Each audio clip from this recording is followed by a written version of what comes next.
занимает здание «Парусник» на берегу озера Кабан.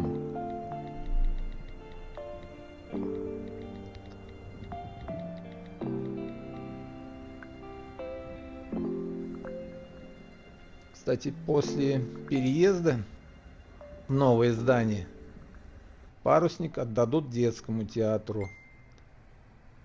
Новое же здание, несомненно, станет очередной бомбической визитной карточкой города Казани.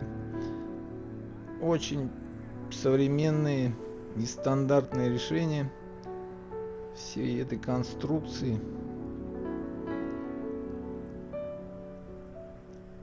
Как наружнее, так и внутреннее убранство, конечно, очень впечатляет.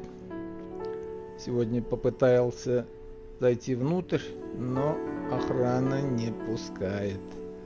Вот до сих пор еще устанавливаю